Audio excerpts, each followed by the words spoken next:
तमाम सालार अपने अपने महाजों और मुहिमों को रवाना हो गए।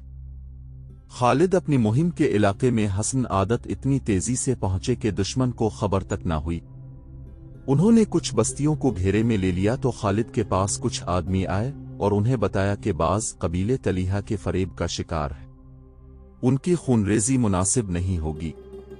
अगर खालिद जरा इंतजार करें तो कबीलात के कमोबेश 500 आदमी खालिद के दस्ते में शामिल हो जाएंगे। खालिद ने इंतजार किया और ये आदमी कबीलात के 500 आदमी ले आए जो तलीहा के कबीले और उसके जेर असर कबीलों के खिलाफ लड़ने पर आमादा थे। वो मुसल्लाह होकर आए थे। इसी तरह कबीला जद्दीला भी खालिद के साथ मिल गया।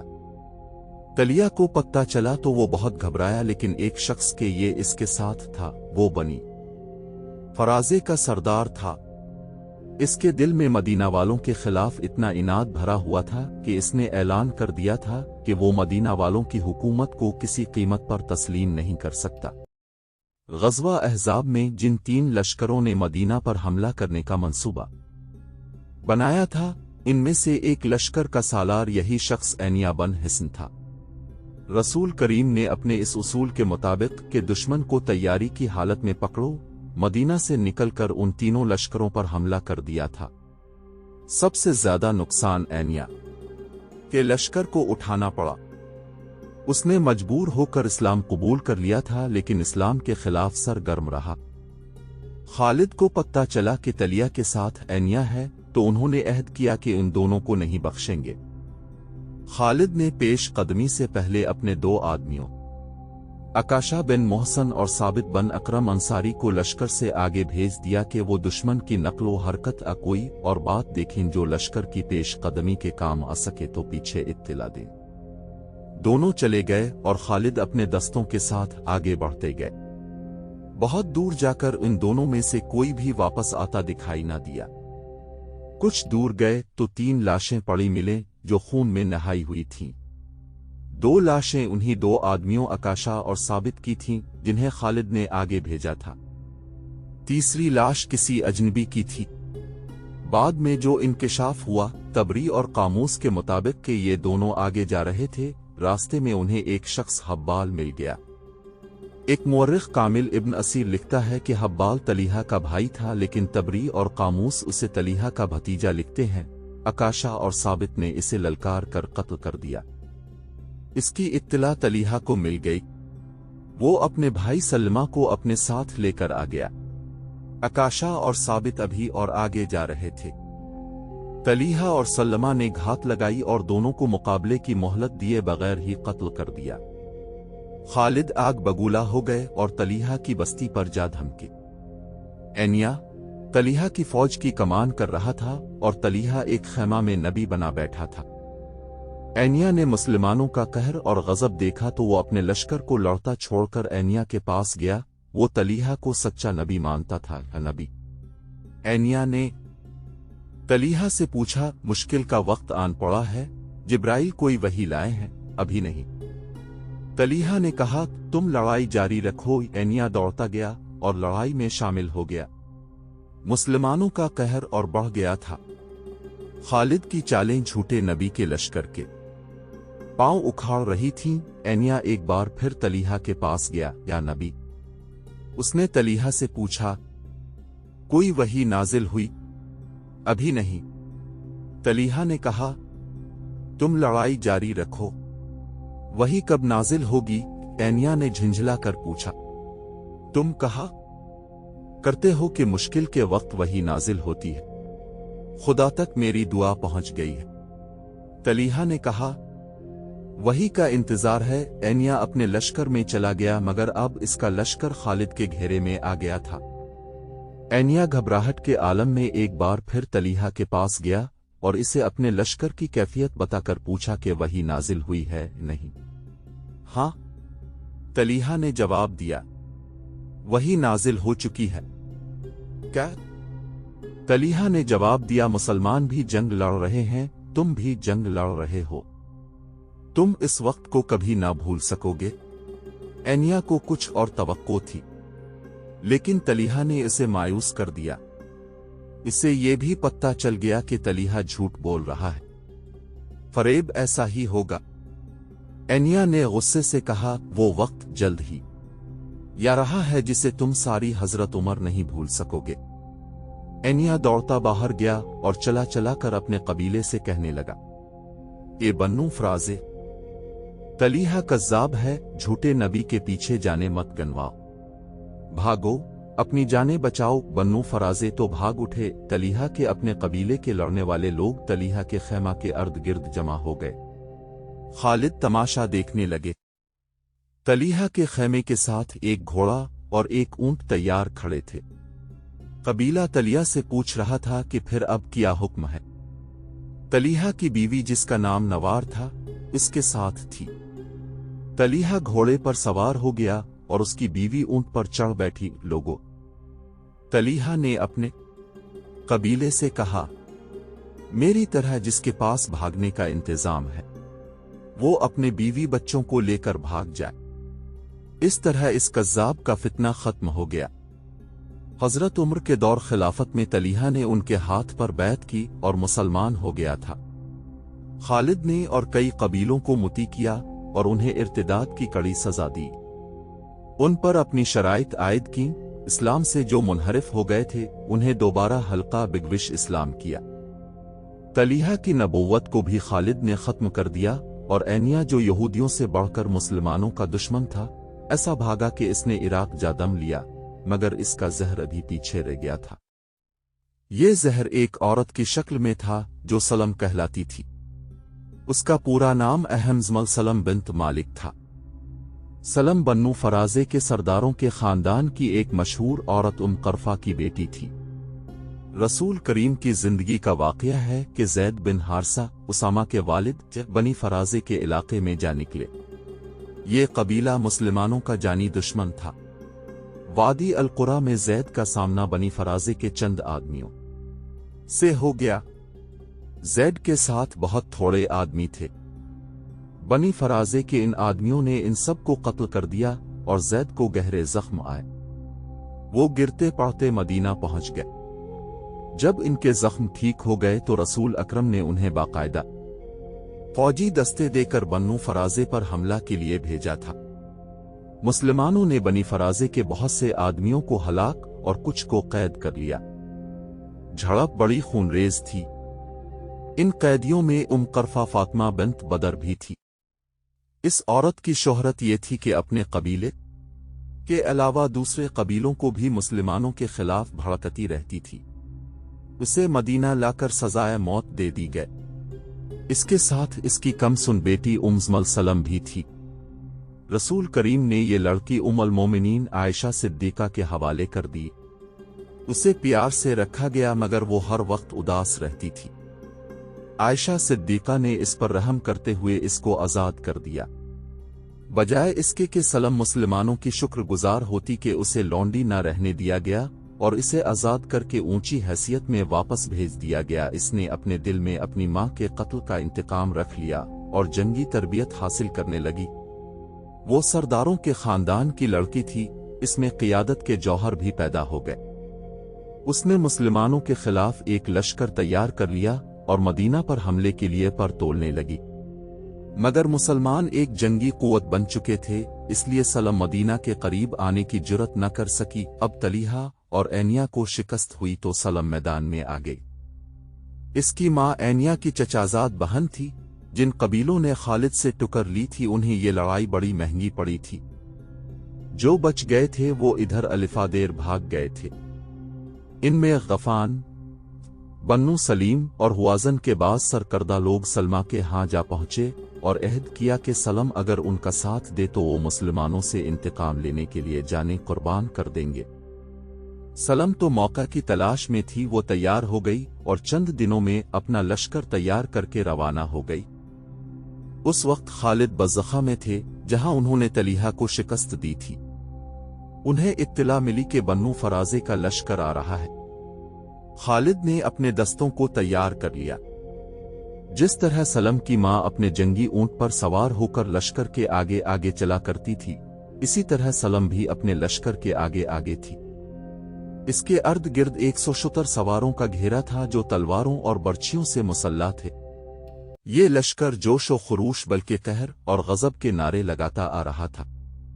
खालिद ने इंतजार न किया कि दुश्मन और करीब आए। उनके साथ नफरी थोड़ी थी, वो दुश्मन को इतनी मोहलत नहीं देना चाहते थे कि वो हमला की तरतीब अकलील तादाद मुसलमानों को नफरी की इफरात के बिल बोते पर घेरे में लेने की पोजीशन में आए। खालिद ने हल्ला बोलने के अंदाज से हमला कर दिया। उन्हें मालूम था कि दुश्मन का लश्कर सफर का थका हुआ है।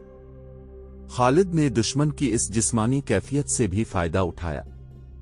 सलम जो 100 जाबाज शुतर सवारों के हिफाजती नरने में थी, इश्तियाल अंगेज अल्फाज से अपने लश्कर के जोश व खरूश में जान डाल रही थी। मुअर्रिख लिखते हैं कि बन्नू फराजे ने खालिद को बड़ा ही सख्त मुकाबला दिया। नफरी थोड़ी होने की वजह से खालिद मजबूर होते जा रहे थे और दुश्मन के हौसले बढ़ते जा रहे थे। सलम की ललकार और अल्फाज जलती पर तेल का काम कर रहे थे। खालिद ने सोचा कि सिर्फ ये औरत मारी जाए तो बन्नू फराजे के कदम उखड़ जाएंगे। उन्होंने अपने चंद एक मुंतखब जानबाजों से कहा कि वो सलम का हिफाजती हिसार तोड़कर इसे ऊंट से गिरा दें। सलम के मुहाफिज भी जाबाज ही थे, वो खालिद के जानबाजों को करीब नहीं आने देते थे। इन जानबाजों ने ये तरीका इख्तियार किया कि एक एक मुहाफिज शुतर सवारों को दूसरों से अलग करके मारना शुरू कर दिया। इस तरह जानबाजों ने घेरा तोड़ दिया, लेकिन कोई जाबाज सलम तक नहीं पहुंच सकता था। जख्मी होकर पीछे आ जाता था। आखिर पूरे 100 मुहाफिज मारे गए। खालिद को उसकी बहुत कीमत देनी पड़ी। जानबाजों ने तलवारों से सलमा के कचौए की रस्सियां काट दें। कचो सलम समेत नीचे आ पड़ा।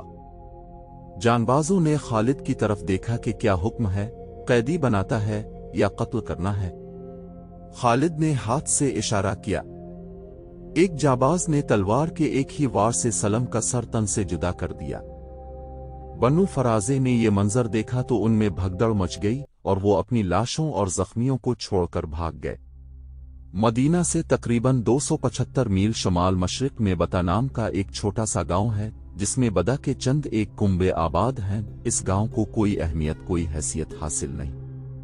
अगर वहां उधर उधर गौर से देखें तो ऐसे आसार मिलते हैं जैसे यहां कभी शहर आबाद रहा हो।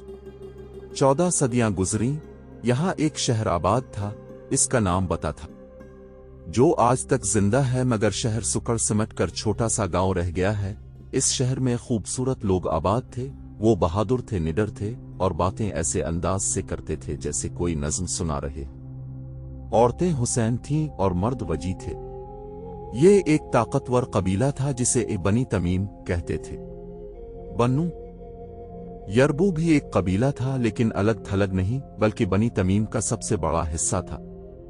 उसका सरदार मालिक बन नवीरा था। बनी तमीम का मजहब मुश्तरक नहीं था। इनमें आतिश परस्त भी थे, कब्र परस्त भी, लेकिन अक्सरियत बुत परस्त थी। बाज ईसाई हो गए थे। ये लोग सखावत, मेहमान नवाजी और शुजाअत में मशहूर थे। रसूल अकरम ने हर तरफ कबूल इस्लाम के पैगाम जिन कबीलों को भेजे थे, इनमें बन्नू तमीम खास तौर पर शामिल थे। इस्लाम के फरोग और इस्तेहकाम के लिए बन्नू तमीम जैसे ताकतवर और बाअसर कबीले को साथ मिलाना जरूरी था। ये एक अलग कहानी है कि इस कबीले ने इस्लाम किस तरह कबूल किया था। मुख्तसर ये कि बनी तमीम की गालिब अक्सरियत ने इस्लाम कबूल कर लिया। मालिक बिन नवीरा मुनफरिद शख्सियत और हैसियत का हामिल था। वो आसानी से अपने अकीदे बदलने वाला आदमी नहीं था, लेकिन इसने देखा कि बन्नू तमीम के बेशतर कबाइल मुसलमान हो गए हैं, तो उसने अपनी मकबूलियत और अपनी सरदारी को कायम रखने के लिए इस्लाम कबूल कर लिया। चूंकि यही शख्स ज्यादा बारोब और असर व रसूख वाला था, इसलिए रसूल करीम ने इसे बता का अमीर मुकर्रर कर दिया था। ज़कात, उशर, दीगर महसूल और वाजिबात वसूल करके मदीना भिजवाना इसकी जिम्मेदारी थी।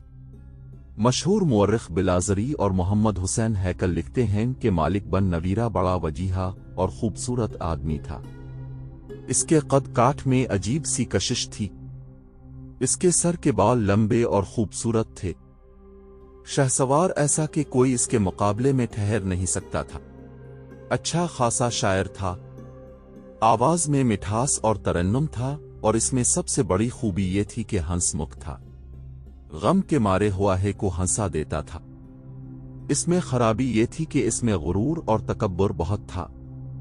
इसकी एक वजह तो उसकी वो हैसियत थी जो उसे बन्नू तमीम में और खुसूसन अपने कबीले में हासिल थी। दूसरी वजह उसका मर्दाना हसन और दीगर मर्दाना औसाफ थे जो एक तिलिस्म की तरह दूसरों पर हावी हो जाते थे। उसका ताल्लुक मुताद्दिद औरतों के साथ था। कबीले की जवान लड़कियां इसका कुर्ब हासिल करने की ख्वाहां और कोशा रहती थीं, लेकिन वो वक्ती ताल्लुक रखता और किसी को बीवी नहीं बनाता था। कहता था कि इस तरह एक औरत इसके हम पल्ला हो जाएगी, हालांकि इस वक्त बीवियों को ये मकाम हासिल नहीं था। वो कबीले की औरतों के दिलों में बसता था। इसके दिल को मुसख्खर करने वाली औरत का नाम लैला था। मालिक बिन नवीरा ने लैला से शादी कर ली। लैला को कबीले ने उत्तम तमीम का नाम दिया था। रसूल करीम के विसाल की खबर मिलते ही मालिक बिन नवीरा ने मदीना वालों से नजरें फेर लीं और जाहिर कर दिया कि इसने इस्लाम कबूल किया था, ईमान नहीं। उसने ज़कात और महसूलात वसूल करके अपने घर में रखे हुए थे। चंद दिनों तक इसने ये माल मदीना को भेजना था। उसने कबीले के लोगों को इकट्ठा करके उन्हें ज़कात और महसूलात वापस कर दिए। अब तुम आजाद हो। मालिक ने कहा, मैंने मदीना की जंजीर तोड़ डाली है। अब जो कुछ तुम कमाओगे वो सब तुम्हारा हो। गाक लोगों ने दाद व तहसीन के नारे बुलंद किए। मालिक बहुत खुश था कि मदीना से ताल्लुक तोड़कर वो अपने कबीले का फिर खुद मुख्तार सरदार बन गया है, मगर उसकी खुशी ज्यादा देर तक कायम न रह सकी। 2-3 कबीलों के सरकर्दा आदमियों ने मालिक से कहा कि इसने मदीना से ताल्लुक तोड़कर अच्छा नहीं किया। मालिक ने उन्हें मदीना के खिलाफ करने की बहुत कोशिश की, लेकिन इसकी जबान का जादू न चल सका। ज़कात और महसूलात की अदायगी के मसले पर बन्नू तमीम 3 हिस्सों में बट गए। एक वो थे जो ज़कात वगैरह की अदायगी करना चाहते थे, दूसरे वो जो मदीना वालों के साथ कोई ताल्लुक नहीं रखना चाहते थे, और तीसरे वो थे जिनके लिए ये फैसला करना मुश्किल हो गया था कि वो क्या करें। इन सब के इख्तिलाफात इतने बढ़ गए कि कबीलों की आपस में खूनरेज लड़ाइयां शुरू हो गईं। इतने में सजा अपना लश्कर लेकर आ गई। सजा का जिक्र पहले आ चुका है। इसने नबुव्वत का दावा किया था। अलहारिस की बेटी सजा अपने लश्कर के साथ मालिक बिन नवीरा के कबीले बन्नू यरबू के इलाके में जा खैमाजन हुई। उसने मालिक बिन नवीरा को बुलाकर कहा कि वो मदीना पर हमला करना चाहती है। अगर तुम अपने कबीले को मेरे लश्कर में शामिल कर दो तो हम मुसलमानों को हमेशा के लिए खत्म कर सकते हैं। सजा ने कहा, तुम्हें मालूम होगा कि मैं बन्नू परबू में से हूं। खुदा की कसम। मालिक बिन नवीरा ने कहा, मैं तुम्हारा दस्तन रास्त बन जाऊंगा, लेकिन एक शर्त है जो दरअसल हमारी जरूरत है। तुम देख रही हो कि बन्नू तमीम के कबीलों में दुश्मनी पैदा हो चुकी है। इन सब को मुसालहत की दावत देकर उन्हें मदीना पर हमला के लिए तैयार करेंगे। अगर ये मुसालहत पर आमादा न हुए तो हम उन्हें तबाह व बर्बाद कर देंगे। अगर तुमने उन्हें खत्म न किया तो ये सब मिलकर तुम्हारे खिलाफ हो जाएंगे। इनमें मदीना के वफादार भी हैं। उन्होंने सच्चे दिल से इस्लाम कबूल कर लिया है। मालिक बिन नवीरा की ख्वाहिश ये थी कि सजा के लश्कर को साथ मिलाकर बनी तमीम के मुसलमानों को और अपने दीगर मुखालिफिन को खत्म किया जाए। मोरख लिखते हैं कि सजा मालिक बिन नवीरा के मर्दाना हसन और जलाल से मुतासिर हो गई थी। इसने मालिक की बात फौरन मान ली। दोनों ने तमाम कबीलों के सरदारों को मुसालहत के पैगामात भेजे। पैगाम में यह भी शामिल था कि मदीना पर हमला किया जाएगा। सिर्फ एक कबीले का सरदार वकी बन मालिक था जिसने उनसे मुसालहत कबूल कर ली। बाकी तमाम कबीलों ने इनकार कर दिया। इस के नतीजे में सजा और मालिक के मुत्तहिदा लश्कर ने दूसरे कबीलों पर हमला कर दिया। बड़ी खूनरेज लड़ाइयां लड़ी जाने लगीं। बन्नू तमीम जो सखावत, मेहमान नवाजी और ज़बान की चाशनी के लिए मशहूर थे, एक दूसरे के लिए वहशी और दरिंदे बन गए। बस्तियां उजड़ गईं, खून बह गया, लाशें बखर गईं। लैला को अपने दरवाजे पर औरतों की आहो बका सुनाई दी। कुछ औरतें बैन कर रही थीं, क्या मैं बेवा हो गई हूं? लैला नंगे पांव बाहर को दौड़ी। वो कह रही थी, मालिक बिन नवीरा की लाश लाए हैं। उसने दरवाजा खोला तो बाहर 10-12 औरतें खड़ी बैन कर रही थीं। लैला को देखकर उनकी आह विजरी और ज्यादा बुलंद हो गई। 3 औरतों ने अपने बाजुओं पर नन्हे नन्हे बच्चों की लाशें उठा रखी थीं। लाशों पर जो कपड़े थे वो खून से लाल थे। लैला किया तो औरत है। एक औरत अपने बच्चे की खून आलूद लाश लैला के आगे करते हुए चलाई। तो औरत होती तो अपने खावंद का हाथ रोकती के बच्चों का खून न कर। ये देख। एक और औरत ने अपने बच्चे की लाश लैला के आगे करते हुए कहा, ये भी देख। एक और बच्चे की लाश लैला के आगे आ गई। ये देख मेरे बच्चे। एक औरत ने अपने 2 बच्चे लैला के सामने खड़े करके कहा, ये यतीम हो गए हैं। लैला को चक्कर आने लगा। औरतों ने उसे घेर लिया और चीखने चलाने लगी, तो डाइन है, तेरा खावंद जल्लाद है। सजा को नबुव्वत किसने दी है? सजा तेरे खावंद की दाश्ता है। सजा तेरी सौकन है। तेरे घर में हमारे घरों का लूटा हुआ माल आ रहा है। मालिक बिन नवीरा तुझे हमारे बच्चों का खून पिला रहा है। हमारे तमाम बच्चों को काट कर फेंक दे। हम सजा की नबुव्वत नहीं मानेंगी। हमारे नबी मोहम्मद सल्लल्लाहु अलैहि वसल्लम हैं। मोहम्मद अल्लाह के रसूल हैं। बस्ती के लोग इकट्ठे हो गए। इनमें औरतें ज्यादा थीं। लैला ने अपना हुसैन चेहरा अपने हाथों में छुपा लिया। उसका जिस्म डोलने लगा। 2 औरतों ने इसे थाम लिया। उसने अपने सर को जोर जोर से झटका और वो संभल गई। उसने औरतों की तरफ देखा। मैं तुम्हारे बच्चों के खून की कीमत नहीं दे सकती। लैला ने कहा, मेरा बच्चा ले जाओ और उसे काट कर टुकड़े टुकड़े कर दो। हम चुड़ैले नहीं। एक शोर उठा, हम डाने नहीं। लड़ाई बंद कराओ। लूट मार और कत्लो गारत बंद करा। तुम्हारा खावंदो कै बन मालिक और सजा के साथ मिलकर लूट मार कर रहा है। लड़ाई बंद हो जाएगी। लैला ने कहा, बच्चों की लाशें अंदर ले आओ। माएं अपने बच्चों की लाशें अंदर ले गईं। लैला ने तीनों लाशें इस पलंग पर रख दें जिस पर वो और मालिक बन नवीरा सोया करते थे।